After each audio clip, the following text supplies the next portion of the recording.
Hello दोस्तों, कैसे हैं आप लोग। आशा करता हूँ सब बढ़िया होगे, स्वस्थ होगे, मस्त होगे। चलिए क्लास स्टार्ट करें। तो हम क्या पढ़ रहे थे, हम पढ़ रहे थे कंपाउंड इंटरेस्ट। वो क्लास है हमारी आज थर्ड। और आज जो हम टॉपिक पढ़ने वाले हैं उसका नाम है इंस्टॉलमेंट। हिंदी में कहें तो किस्तें। ठीक है। तो आज हम देखेंगे कि भाई कंपाउंड इंटरेस्ट में हम इंस्टॉलमेंट के क्वेश्चंस को कैसे सॉल्व करते हैं। तो हम डायरेक्ट इसमें क्वेश्चंस पे चलते हैं और जैसे जैसे क्वेश्चंस को सॉल्व करेंगे हम समझते जाएंगे भाई कहाँ पे हमें क्या फंडा या क्या ट्रिक लगानी है। चलिए, तो पहला क्वेश्चन लाते हैं आपके सामने। ये रहा पहला क्वेश्चन। पहले क्वेश्चन में कहता है Ram borrowed ₹28,500 eight 8% per annum. एक सेकेंड। ठीक है। ठीक है जी, राम ने जो है 8% प्रति वर्ष के हिसाब से 28,500 रुपये क्या करें उधार लिए हैं। If ₹5,780 was paid at the end of first year. पहले साल में उसने क्या किया, 5,780 रुपये दे दिए वापसी। Then the outstanding amount at the end of the second year is. तो कहता है भाई दूसरे साल में कितना पैसा बचा होगा। तो देखो, जब भी हम, आप जान रहे हो, कंपाउंड इंटरेस्ट को कर रहे हैं तो हम क्या निकालते हैं, पहले हम देखेंगे 8% कितना होता है। तो आपने कहा जी 8% का मतलब होता है 1/12.5। तो यार इसको मैं ऐसे भी लिख सकता हूँ 2/25। आपने कहा जी बिल्कुल लिख सकते हैं, यानी 25 की कोई चीज़ है वो कितनी हो जा रही है एक साल में, 25 रुपये 27 रुपये हो जाते हैं एक साल में। ये मुझे ये चीज़ दिखाती है 25, एक साल में कितना हो जाएगा, 27 हो जाएगा। ठीक है। अब आपने पैसा कितना लिया, आपने कहा जी मैंने, राम ने, बल्कि आपसे कह रहा हूँ, राम ने पैसा लिया 28,500।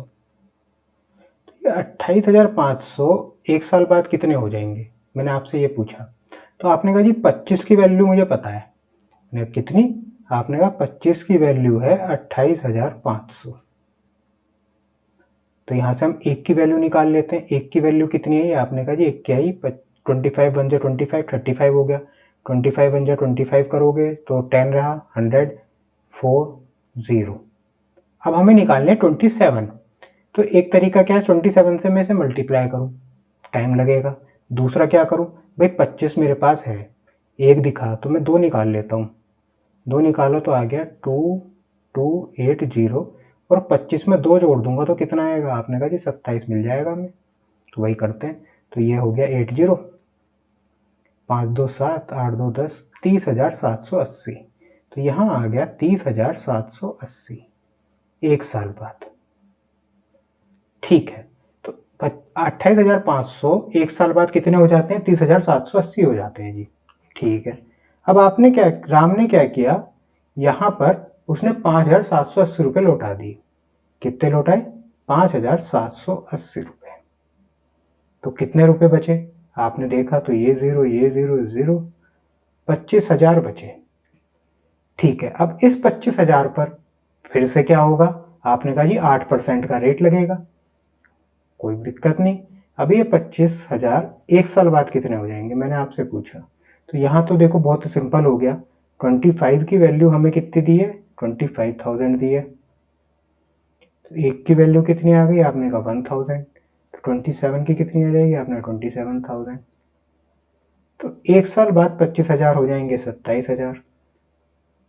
तो 2 साल बाद जो इसने पूछा कि दूसरे साल के अंत में कितना आउटस्टैंडिंग अमाउंट होगा या कितना जो है बकाया राशि होगी, तो कितनी होगी, 27,000 रुपये।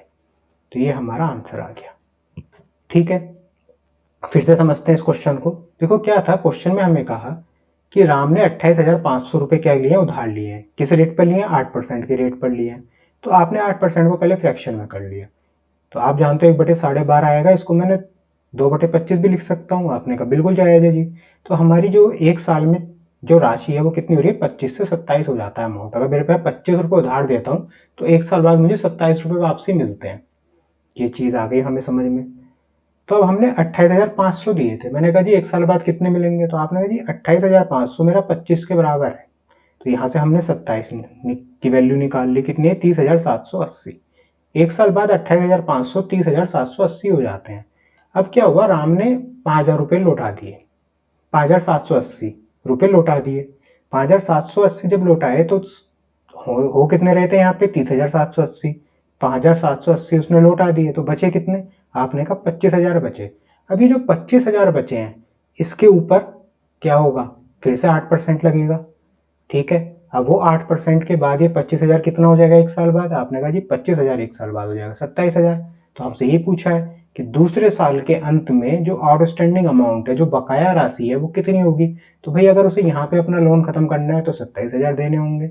बाकी यही हमसे पूछा है कि दूसरे साल के अंत में कितना पैसा बच रहा है, तो 27,000 रुपये बचते हैं। ठीक है, चलिए एक और क्वेश्चन देखिए। क्वेश्चन में कहता है a man borrows 5,000 eight 10% per annum. एक आदमी है, उसने 5,000 रुपये लिए 10% के हिसाब से, एंड प्रोमिस टू पे ₹1,400 एवरी ईयर। और उसने वादा किया कि मैं भाई हर साल जो है 1,400 रुपये देता रहूंगा। If he wish to finish और हिज डेप्ट इन थर्ड ईयर। अब वो क्या चाहता है कि मैं तीसरे साल में क्या करूँ, अपना पूरा पूरा जो ये मैंने उधार लिया हुआ है, ऋण लिया हुआ है, इसे खत्म कर दूं। Then what amount he has to pay in third year.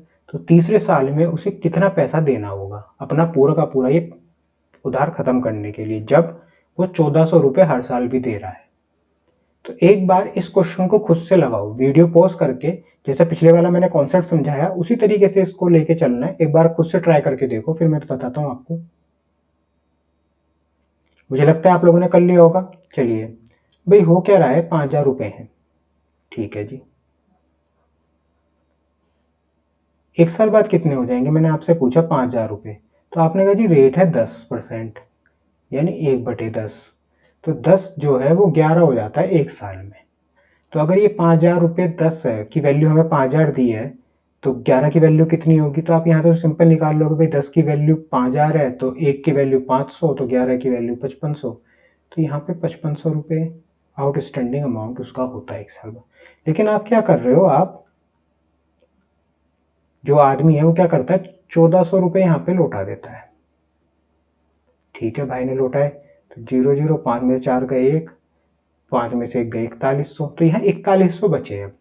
अब इन 4100 पर फिर 10% का रेट लगा, तो ये 4100 एक साल बाद कितने हो जाएंगे? आपने कहा 10 की वैल्यू जो है वो 4100 है, तो 1 की वैल्यू हो गई 410।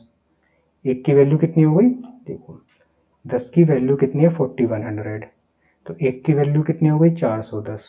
तो 11 की वैल्यू कितनी आ जाएगी? आपने कहा 0, 11 एकम 11, 1, 11 चौक 44 और 1 45, 4510।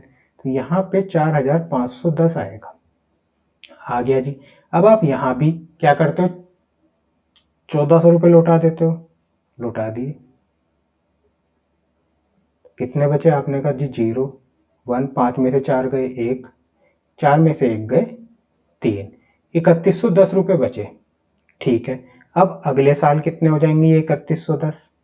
आपने कहा जी 10 की वैल्यू हमारी है 3,110, तो 1 की वैल्यू हमारी कितनी होगी 311, तो 11 की वैल्यू कितनी होगी 11 एकम 11, 1 2, 1 11 दिया 33 और 1 32, 33 और 1 34। ठीक है, 3421, तो ये हो जाएगी 3421 एक साल बाद। अब कितना पूछा है, एक, ये हो गया 2 और ये हो गया तीसरा साल। तो हमसे ये पूछा था थर्ड ईयर में। देखो यहाँ लिख देता हूँ मैं, फर्स्ट ईयर है ये सेकेंड ईयर है और ये थर्ड ईयर है। ठीक है, तो एक साल तीसरे साल में कितने हो जाएंगे? आपने कहा जी 3,421 रुपये। तो उसको 3 साल बाद अगर अपना आज मुझे इसको यहाँ पे अपना ऋण खत्म करना है, तो उसे 3,421 रुपये बंदे को वापसी करने होंगे। भाई अपने 3,421 रुपये पकड़ो और आज से जो है अपनी हो गई नक्का, आज से मेरा हो गया आधार खत्म। ठीक है, तो ये हमारा आंसर आ गया 3,421। सिंपल है, कुछ नहीं नया हो रहा है। सेम मैंने आपको क्या कहा था, कंपाउंड इंटरेस्ट में सिर्फ एक लॉजिक लेके चलेंगे, परसेंटेज वाला, कि भाई चीज हमारी फ्रैक्शन में करनी है और क्या से क्या हो रही है, बस पहले क्या है बाद में क्या है। इसके बेस पे देखो मैंने पूरा कंपाउंड इंटरेस्ट आपको खत्म कर रहा हूँ। कोई कॉन्सेप्ट नहीं आपको इसके अलावा मैंने बताया, ना कोई फॉर्मूला बताया, सिंपल लॉजिक लेके चल रहे हैं, तरीके से कर रहे हैं। ठीक है, चलिए नेक्स्ट क्वेश्चन पे आते हैं। क्वेश्चन में कहता है Rajesh has borrows rupees 1 lakh from a bank at 10% per annum rate of compound interest. तो एक भाई राजेश है हमारे, वो 1 लाख रुपए लेते हैं, 1 लाख ही है ना, हाँ 1 लाख ही है। तो 1 लाख रुपए उन्होंने लिए 10% के हिसाब से, और एंड क्लियर द डेप्ट इन 3 ईयर्स। और उन्होंने कहा भाई 3 साल में मुझे ये जो है, 3 साल के लिए मैंने लोन लिया है, 3 साल में खत्म करना है। ठीक है, if the installments paid at the end of second year and third year to clear the डेप्ट ऑफ आर ₹34,800 एंड 44,000 रेस्पेक्टिवली। दूसरे और तीसरे साल की हमें किस्तें भी दे दी हैं। What was the amount paid at the end of the first year. हमसे पहले साल की किस्त पूछी है कि पहले साल उसने कितने रुपए दिए। ठीक है, तो देखो इसमें क्या करना है। पहली चीज तो हमने देखा कि हो क्या रहा है, तो हमें रेट दिया हुआ है 10% का, तो आप इसे 1/10, तो आप गाएंगे 10 से चीज हो रही होगी 11, इसमें तो कोई शक नहीं है। अब हमने लिए 1,00,000 रुपए। मैंने पूछा आपसे 1 साल बाद कितने हो जाएंगे, तो आपने ये 1,00,000 है तो 1,10,000 हो जाएगा फर्स्ट ईयर में। अब हमसे क्या पूछा है कि यहाँ पे उसने कितना पैसा दिया है। ठीक, उसके बाद हमसे कहता है सेकेंड ईयर में वो किस्त दे रहा है 34,800 की, और थर्ड ईयर में वो किस्त दे रहा है 44,000 की। ठीक है, ये सेकेंड ईयर, ये थर्ड ईयर, ये भी 1 साल है और ये भी 1 साल है। अब इस क्वेश्चन को कैसे करें भाई। अभी देखो, अभी तक हम क्या कर रहे थे, यहां से आगे चल रहे थे, हमें किस्तें पता थी तो हम माइनस कर देते थे, जो पैसा बचता था वो आ जाता था। लेकिन अब यहाँ पे हम क्या करेंगे, हम पीछे से चलेंगे, हम देखेंगे भाई कितना पैसा बचा है और कैसे हम यहाँ तक पहुंचेंगे। चलो देखिए इस क्वेश्चन को। भाई यहाँ पे क्या हो रहा होगा, आपने कहा जी यहाँ पे ये अगर ये 10 होगा तो ये 11 हो रहा होगा, इसमें तो कोई दो राय नहीं है। तो 11 की वैल्यू आपको पता है, आपने कहा जी 11 की वैल्यू है हमारी 44,000। तो मैंने कहा जी 10 की कितनी होगी, तो आपने कहा 10 की हो जाएगी जी 40,000। एक की 4,000 आती तो 10 की 40,000 आ गई, ये तो सिंपल है। तो ये जो 44,000 है किस पे आया, आपने कहा ये आया 40,000 अगर यहाँ पे रहे होंगे। ठीक है, ये 40,000 यहाँ पे कब बचे, जब आपने 34,800 की किस्त दे दी है। आपकी जगह मतलब राजेश भाई ने, हमारे राजेश भाई ने 34,800 की किस्त दे दी, तो ये 40,000 रुपये बचे, और वो 40,000 रुपये अब 44,000 हो गए। इसमें कोई शक, आपने कहा जी बिल्कुल शक नहीं है, बिल्कुल जायज है। 34,800 दिए थे, जो पैसा बचा वो 1 साल बाद 40,000 रुपये हो गया। तो यहाँ पे जो कितने रुपए आए होंगे भाई, 34,800 देने से पहले कितने रुपए बने होंगे, कितने रुपए रहे होंगे। तो आपने कहा जी 34,800 देने से पहले हमारे इन दोनों को ऐड कर लेते हैं, पता चल जाएगा। तो ये हो गया 4 7 4 8, ये होंगे 74,800। आपने कहा ठीक है, तो ये 74,800 कब आए आपके रहे होंगे, जब ये 11 है और इधर 10 रहा होगा, इसमें कोई शक। आपने कहा जी 1 साल में 10 से 11 होता है, तो यहाँ पे अगर 10 रहा तो यहाँ 11 रहा होगा। अब 11 की वैल्यू आपको पता चल गई कितनी, 74,800 है।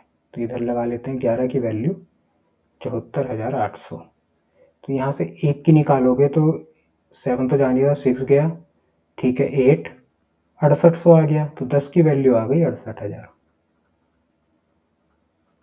10 की वैल्यू आ गई 68,000। तो यहाँ पे ये 68,000 रहे होंगे।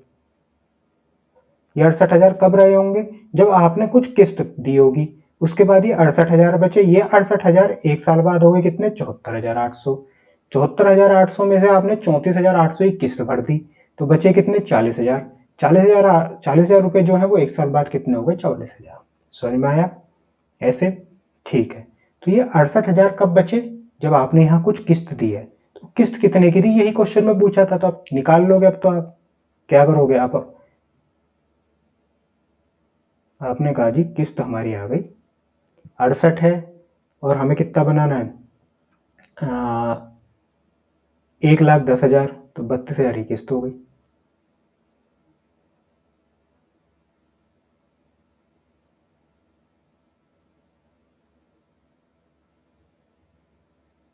आ गया हमारा आंसर कितना, 32,000 या 42,000, सॉरी 42,000, मैं गलत लिख गया, 42,000 आएगा। यहाँ पे 5 पढ़ लिया था मैंने, सॉरी 42,000, 42,000। कैसे निकालोगे भाई, 1,10,000 से 68,000 को माइनस कर दो तो किस्त आ जाएगी 42,000 रुपये की। ठीक है, तो हमारा आंसर है 42,000। फिर से समझो इस क्वेश्चन को, अच्छा क्वेश्चन है। क्या हुआ है, हमसे पूछा पहले साल में हमने कितने रुपए दिए। जब 34,800 में देता हूँ दूसरे साल में, और तीसरे साल में देता हूँ 44,000 रुपये, और उधार मैंने लिया था 1 लाख का। तो मैंने आपसे पूछा भाई मुझे अब ये बताओ कि मैंने पहले साल में कितने रुपए की किस्त दी थी। आपने कहा जी अगर यहाँ 44,000 रुपये आप दे रहे हो तो ये 44,000 एक साल पहले कितने थे हमें ये पता करना पड़ेगा। ठीक है, अगर आज की डेट में वो 11 के बराबर है तो एक साल पहले वो 10 रुपये रहे होंगे, क्योंकि एक साल में 10 रुपये 11 हो रहे हैं। तो आपने 10 की वैल्यू निकाली 40,000। ठीक है, ये 40,000 और ये 34,800, ये 34,800 जब आपने दिए होंगे तो बचे हैं 40,000। तो पहले कितने रहे होंगे, 34,800 देने से पहले आपने दोनों को ऐड किया तो आ गए 74,800। तो ये 74,800 एक साल पहले कितने रहे होंगे। तो आपने कहा जी आज की वैल्यू 11 है, एक साल पहले की वैल्यू 10 थी, तो यहाँ से आपने 10 की वैल्यू निकाली तो 68,000 हो गए। तो ये 68,000 कब आए होंगे, जब आपने 42,000 की किस्त दे दी। ठीक है, तो यही हमें निकालना था कि आपने किस्त कितने की दी। तो आपने कहा मैंने 42,000 रुपये की किस्त दी है, और उसके बाद 68,000 बचते। 68,000 के 10% लगने के बाद वो 74,800 जाते। यहाँ पे मैं 74,800 में से 34,800 की किस्त दे देता तो बचते कितने, 40,000। फिर ये 40,000 एक साल बाद होते थे 44,000। तो यहाँ से तो आप जान ही रहे हो ऐसे। अब यहाँ हम बस उल्टा चल रहे हैं इस क्वेश्चन में। ठीक है, चलिए नेक्स्ट क्वेश्चन देखते हैं। क्वेश्चन में कहता है Geeta L borrows ₹1 lakh from a bank at 10% per annum. ठीक है, क्लियर द डेब्ट इन 5 ईयर। गीता जो है 5 साल में अपना जो है वो ब्याज उतार रही है। इफ द इंस्टॉलमेंट दी हुई है आपको दूसरे की, तीसरे की, चौथे की और पांचवे की। तो पूछा पहले साल में कितना देंगे। ये क्वेश्चन मैंने जानबूझ के रखा है यहाँ पे, कभी भी नहीं पूछा जाएगा इतना लंबा आपसे 5 साल का, 3 साल के मैक्सिमम आएगा जो पिछला क्वेश्चन मैंने आपको कराया है। लेकिन ये मैंने इसलिए रखा है कि इस क्वेश्चन को करने के बाद आपको फंडा क्लियर हो जाना चाहिए। अगर ये क्वेश्चन आप कर ले गए तो आप समझो आपका पूरा टोटल फंडा क्लियर है। तो इस क्वेश्चन को लगाओ वीडियो पॉज करके।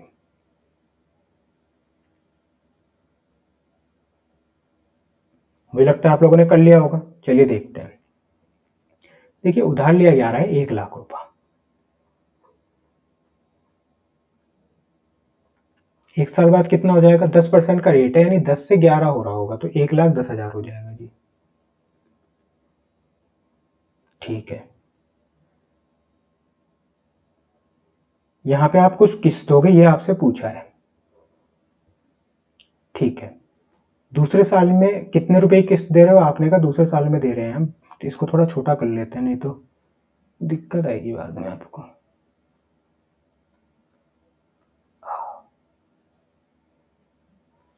दूसरे साल में आप दे रहे हो 20,000 रुपये की किस्त। ठीक है जी, तीसरे साल में दे रहे हैं 18,800 की किस्त।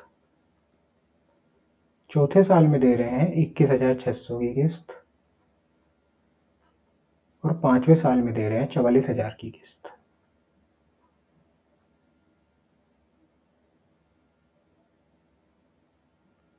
ठीक है, हमारा ये आ गया भाई, सीधे सीधे इतने इतने की हमने किस्त दी। अब आपसे पूछा है कि भाई ये वाली जो किस्त आपने दी है ये मुझे बताना है। तो आपने कहा कि भाई हमारा 10% का रेट चल रहा है, तो 10 से क्या हो रहा होगा, 11 हो रहा होगा। तो 11 की वैल्यू है 44,000, तो 10 की कितनी रही होगी।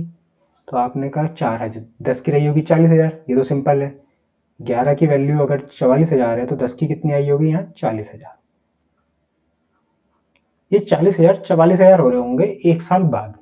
ठीक है, तो ये 40,000 कब बचे होंगे, जब आपने 21,600 की किस्त दे दी।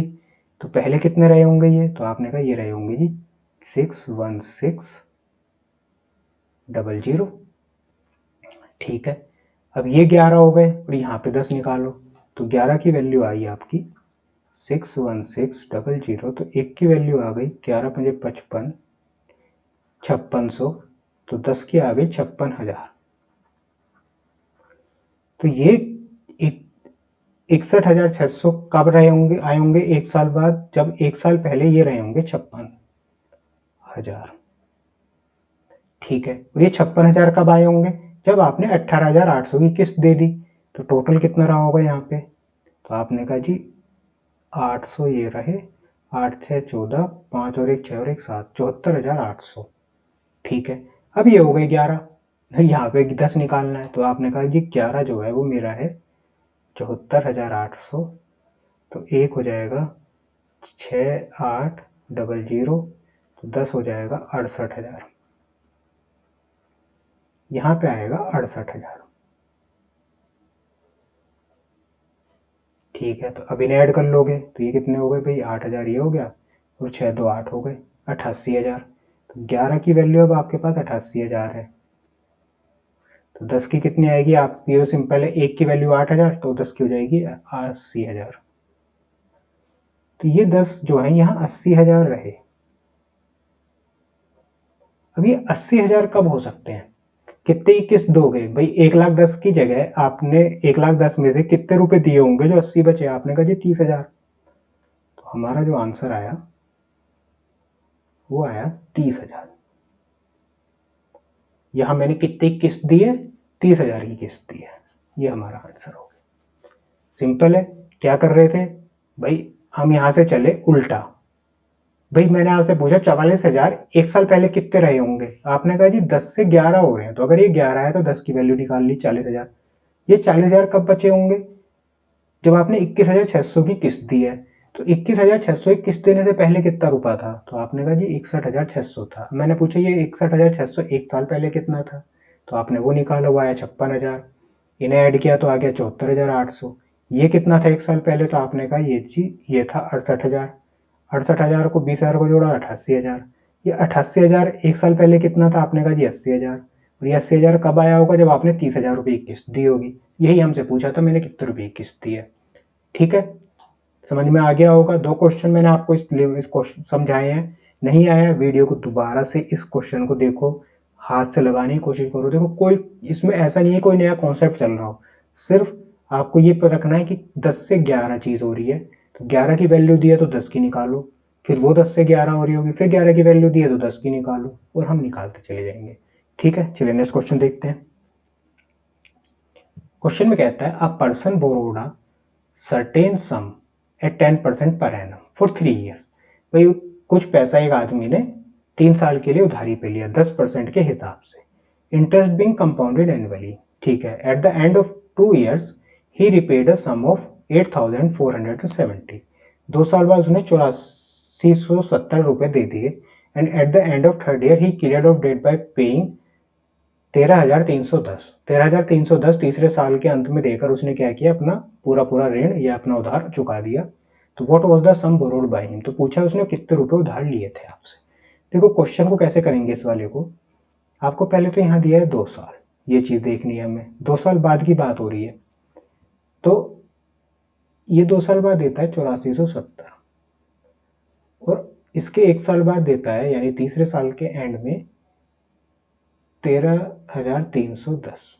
तो ये पूछ रहा है 2 साल पहले कितने रुपए रहे होंगे, यहाँ पे ये चीज हमसे पूछी जा रही है। रेट क्या है, 10 से 11 हो रहा है, 10% दिया हुआ है ना, तो 10 से 11 हो रहा है, तो 11 की वैल्यू दी है 13,310, 11 की वैल्यू है 13,310। ठीक है, तो एक की वैल्यू कितनी है, आपने कहा जी एक की वैल्यू है 1210, तो 10 की कितनी आएगी, आप कहोगे 12,100, तो यहाँ पे 12,100 रहे होंगे जो मेरे 13,310 बने। तो भाई ये पूरा कितना रहा होगा, आपने कहा जब ऐड कर लेते हैं तो ये 70, 4 और 1 5, 8 2 10, 20570 ये आ गया। अब आपसे 2 साल पहले की बात हो रही है, 2 साल की, 2 साल का अंतर आता है।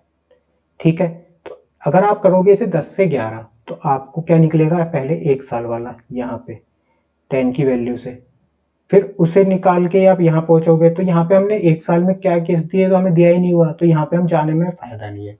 तो हम क्या करेंगे, हम 2 साल के हिसाब से निकालेंगे। 2 साल के हिसाब से क्या, जब हमने कल पढ़ के आए थे 10 से 11 हो रहा है, तो 2 साल में कितना हो जाएगा, आप दोनों का स्क्वायर कर दोगे तो 100 से 121, या 10-11 एक साल का, फिर अगले साल का भी 10-11, तो ये कितना हो गया 100 से 121, जैसे चाहो वैसे रखो। तो अब हमें 121 की वैल्यू दी हुई है, 121 की वैल्यू दी है, कितनी दी है 20,570, और हमें निकालनी किसकी है 100 की, तो पहले 1 की निकाल लो, तो 1 की आएगी 20570 डिवाइडेड बाय 1 2 1, 11 से करो, 1 गया तो हमारा आ गया 95, 8 में गया तो आ गया 77, 1870, 11 से करोगे तो ये आएगा 11 1 11, 170। तो 100 की वैल्यू कितनी आएगी? 100 की वैल्यू आएगी 17,000। तो ये हमारे कितने रहे होंगे? 17,000 रहे होंगे। 17,000 2 साल बाद कितने हो जाएंगे? 20,570। 20,570 में से आपने क्या किया? 8470 की किस्त लौटा दी, तो कितने बचे? 12,100 रुपये। 12,100 रुपये 1 साल बाद कितने हो गए? 13,310, जो उसने पेड करके अपना ऋण खत्म कर दिया था। सिंपल क्वेश्चन है, कोई कॉन्सेप्ट नहीं है, सिंपल हमारा 10 से 11 वाला ही सवाल चल रहा है। ठीक है, तो यहाँ हमारा आंसर आ गया 17,000। ठीक, चलिए नेक्स्ट क्वेश्चन देखते हैं। क्वेश्चन में कहता है a person borrowed a certain sum at 10% per annum, फिर से 10% दिया यानी 10 से 11 हो रहा होगा। Interest being compounded annually, at the end of 2 years he repaid a sum of इतने, and at the end of 10 days cleared off the debt by इतने, what was the sum borrowed by him. Video post करके इस question को लगाओ, और अगर ये question जरूर होना चाहिए। अगर ये भी नहीं हो रहा है तो फिर पढ़ाई छोड़ दो। सही बता रहा हूँ भाई साहब, सीजीएल की तैयारी छोड़ दो अगर ये क्वेश्चन नहीं हो पा रहा है, क्योंकि अभी तक हमने 5-6 क्वेश्चन कर लिए हैं एक ही कॉन्सेप्ट पे, और हम तब भी अगर क्वेश्चन नहीं कर पा रहे तो इसका मतलब है कि हमारे बस का नहीं है। तो खुद को धोखा देने से बेटर है पढ़ाई छोड़ दिया है। नहीं, चलिए क्वेश्चन लगा के देखिए, मुझे लगता है आप लोगों ने कर लिया होगा। चलिए क्वेश्चन में क्या कह रहा है, भाई कुछ पैसे हमने उधार लिए और 2 साल बाद वो हो गए, हमें नहीं पता, लेकिन हम 2 साल बाद देते हैं 6,634 की किस्त, और उसके 1 साल बाद देते हैं 13,200 की किस्त, और हमारा 10 से 11 हो रहा है। ठीक है, तो ये 13,200 1 साल पहले कितने रहे होंगे? मैंने आपसे ये पूछा था, आपको 11 की वैल्यू दी हुई है, 13,200, तो 1 की वैल्यू आएगी 1200, तो 10 की वैल्यू कितनी होगी? आपने कहा जी 12,000। तो ये जो 13,200 है ये 1 साल पहले 12,000 रहे होंगे। ठीक है जी, 12,000, ये 12,000 कब आए होंगे? कब आए? जब आपने 6,634 की किस्त दी है। तो ये कितने रहे होंगे टोटल वैसे? तो आपने कहा 634, तो जी सीधे सीधे आ गया 6 2 8, 18,634। ठीक है, अभी 18,634 किसके बराबर है? मैंने आपसे ये पूछा, तो आपने कहा जी यहाँ 2 साल दिया हुआ है, तो ये 121 के बराबर होगा। 121 के बराबर क्या है? 18,634। तो एक कितने के बराबर होगा? आपने कहा 18,634 डिवाइडेड बाय 121, 11 से डिवाइड कर लेते हैं, 11 11 जा और 1, 76 हुआ तो नहीं जाएगा, 5, 76 से सॉरी 5 कर रहा हूँ, 6 आएगा ये, सॉरी 11 जा 11 हुआ, ठीक है, 76 हो गया तो 6 जा, तो ये हो गया 10, और ये हो गया 103, तो यहाँ 9 आ गया। 103 में से 99 गए तो बचे 4, तो ये 44, तो 4 में गया, 4 से करोगे तो 11 1 जा 11, ये हो गया 59, 11 5 जा 55 और 4, एक की वैल्यू आ गई 154, तो 100 की कितनी आएगी? आपने कहा आएगी 15,400। तो ये हमसे पूछा है कि 15,400 हमारा वो सम होगा, ये हमारा आंसर होगा। Simple question. ठीक है, चलिए नेक्स्ट क्वेश्चन देखते हैं। क्वेश्चन में कहता है person borrowed a certain sum at 12.5% per annum for 3 years. Interest being compound, at the end of 2 years he repaid a sum of इतने, and at the end of 3rd year he cleared off debt इतने, sum borrowed। भाई अब तो आपको कर लेना चाहिए ये क्वेश्चन, और ये मैं आपको दे रहा हूँ होमवर्क में, और इसका आंसर जो है ना आप कमेंट में बताओगे। ठीक है, कमेंट में इसका मुझे आंसर चाहिए कि इसका आप क्या आंसर आपका आ रहा है। ये क्वेश्चन आपका होना चाहिए, क्योंकि जितने क्वेश्चन हमने किए हैं सारा कॉन्सेप्ट है, एक कॉन्सेप्ट है, और ये वाला सेम इससे पहले 2 क्वेश्चन हम करके आए हैं, तो ये क्वेश्चन आप करोगे। ठीक है, चलिए तो यहाँ पे हमारा आज का लेक्चर खत्म होता है, और आज हमने क्या सीखा? आज हमने कंपाउंड इंटरेस्ट में इंस्टॉलमेंट कर लिया है। तो कल एक लेक्चर और आएगा कंपाउंड इंटरेस्ट में, वो हमारा क्या किसके बेसिस पे है, जब हमें ना इनका CI और SI का डिफरेंस दिया होता है उसके बेस के कुछ क्वेश्चन लेंगे, कुछ मिसलेनियस क्वेश्चन उठा लूंगा, जो मिसलेनियस आते हैं ना कॉन्सेप्ट बेस पे, कोई टाइप नहीं होता, वो बस थोड़ा घुमा के क्वेश्चन पूछ ले जाता है कभी कभी, तो वो क्वेश्चन देख लेंगे। तो कल मैं अपने आपका कंपाउंड इंटरेस्ट खत्म कर दूंगा। ठीक है, चलिए फिर मिलते हैं कल। Okay bye.